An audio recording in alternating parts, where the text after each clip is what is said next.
Hello students, welcome back to my channel. Vishal Gupta आपका teacher. कैसे हो आप सब स्टूडेंट्स? इस वीडियो में मैं आपको अकाउंटेंसी का जो हमारा सैम्पल पेपर चल रहा है 2024-25 क्लास 12 का सीबीएसई का लेटेस्ट क्वेश्चन पेपर है, उसका अब मैं आपको पार्ट बी कराने जा रहा हूं। बच्चों, इससे पहले वाला जो पार्ट ए के क्वेश्चन है मेरे चैनल पर अवेलेबल हैं। चलिए अब बढ़ते हैं हम। पार्ट बी किसके रिलेटेड है बच्चों? Analysis of financial statement, option A जो है हमारे पास, उसकी बात करने जा रहे हैं। इसमें मैं आपको एमसीक्यूज कराऊंगा। Question number 27। सो क्वेश्चन नंबर 27 क्या कह रहा है? When an analyst analysis the financial statement of an enterprise over A number of years, the analysis is called. Over A number of period जब को एनालिसिस करता है तो उस एनालिसिस को क्या बोलते हैं? स्टैटिक, एक्सटर्नल, हॉरिजॉन्टल और वर्टिकल। मतलब चार ऑप्शंस है, उसमें से आपको बताना सही आंसर क्या है। तो इसका सही आंसर है बच्चों C. So option C is the correct answer here. Right students, चलिए ये आपको जो पार्ट बी वाली ये जो बुक है ना, उसमें आपको मिलेगा पहले चैप्टर में। पहले और दूसरे चैप्टर की थ्योरी आप अच्छे तरीके से कर लीजिए, ये क्वेश्चन आपको वहीं से आएंगे। क्वेश्चन नंबर 2, मतलब इसी का ही ए पार्ट 27 का और 27 का बी पार्ट, दोनों में से एक करने हैं, ठीक है जी। Dash will result in increase in liquid ratio without affecting the current ratio. Option A sale of stock at cost price, option B sale of stock at loss, option C sale of stock at profit, D sale of investment at cost. तो 27 का ये क्या आएगा? Option A sale of cost price पे करने से हमारी current ratio, liquid ratio increase हो जाती है विदाउट अफेक्टिंग करंट रेशो। ठीक है बच्चों, तो ये क्या है? Option A is the correct answer.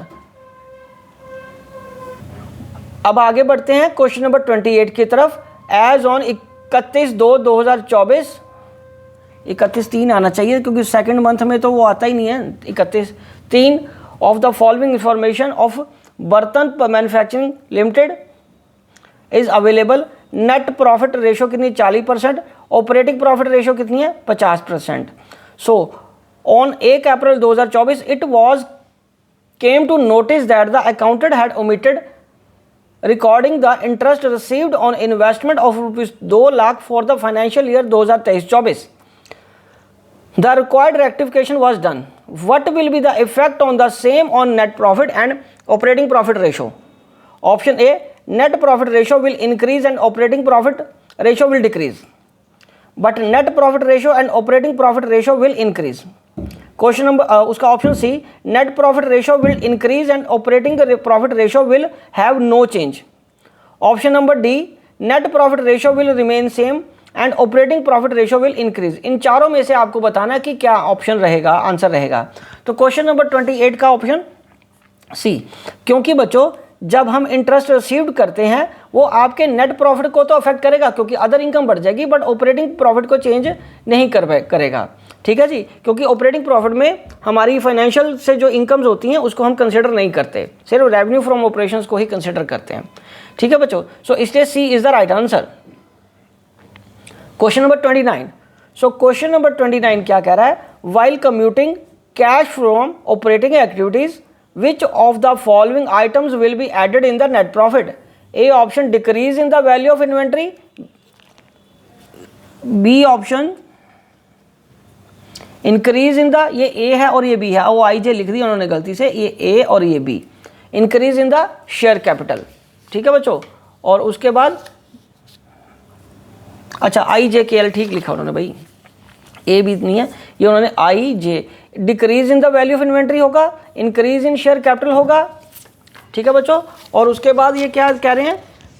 के में increase in the value of trade receivable होगा, increase in the amount of outstanding expenses होगा। तो हमें बताना कि इन चारों ऑप्शंस में से क्या है? Only 1, only 1 and 2, only 1 and 3, only 1 and 4। मतलब क्वेश्चन को दोबारा अंडरस्टैंड करते हैं। कैश फ्लो ऑपरेटिंग से फाइंड करने के लिए, कैलकुलेट करने के लिए हमें कौन सी चीज़ों को ऐड करना है नेट प्रॉफिट में? शेयर कैपिटल को तो कंसिडर करते ही नहीं है, इन्वेंट्री कंसिडर करेंगे, और ट्रेड रिसीवेबल की जो इंक्रीज हुई है वैल्यू वो भी कंसिडर करेंगे, और increase in the value of outstanding expenses. तो आपको बताना है कि इसमें क्या कंसिडर करेंगे। तो क्वेश्चन नंबर 29 का ये जो ए पार्ट है उसका आंसर है D, option D is the correct answer, जिसमें 1 और 4 आउटस्टैंडिंग एक्सपेंसेस को प्रॉफिट में लेते हैं, ठीक है ना बच्चों, क्योंकि ये तो वर्किंग कैपिटल का पार्ट चला जाएगा ना, ओके, और ये शेयर कैपिटल है, ये तो फाइनेंसिंग का पार्ट है। चलिए अब हम आगे बढ़ते हैं। Which of the following statement is incorrect? तो ए ऑप्शन है investment in shares are excluded from cash equivalent unless they are in the substantial cash equivalent. Option B short term marketable securities which can be readily converted into cash are treated as cash equivalent. C option in case of financial enterprises interest received and dividend received are classified as operating activities while dividend paid and interest paid are financing activities।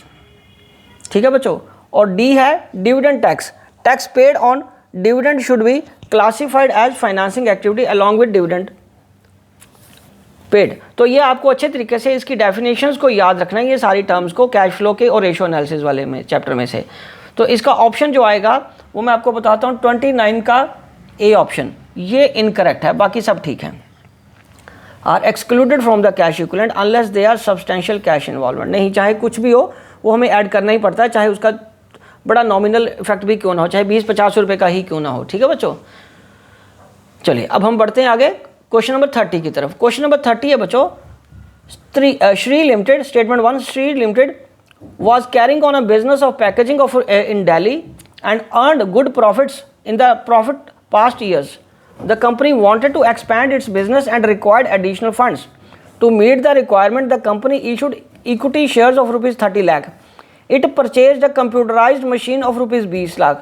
During the current year, of net profit of the company was 15 lakh. Cash flow from operating, investing and financing activities from the above transaction कितना आया? 15 lakh minus 20 lakh और 30 lakh respectively. Statement 2 क्या कह रही है? The patents of the X limited increase from rupees 3 lakh in 2021-22 to 3.5 lakh in 2022-23। It will be taken as purchase of patents of 50,000 and will be shown under cash flow from the investing activities.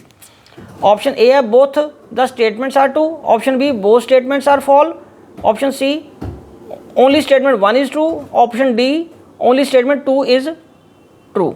तो question number 30 का जो option है वो ये है option A. Option A जो है वो both statements are true is the correct answer. ठीक है बच्चों, तो इसी के साथ मैं ये क्वेश्चंस यहीं कंप्लीट करता हूँ। अगले जो क्वेश्चंस हैं वो हैं 31, 32, ठीक है जी, वो नेक्स्ट वो 3-3 मार्क्स के हैं, वो मैं आपको अगले वीडियोस में कराऊंगा। ठीक है बच्चों, विशिंग यू गुड लक।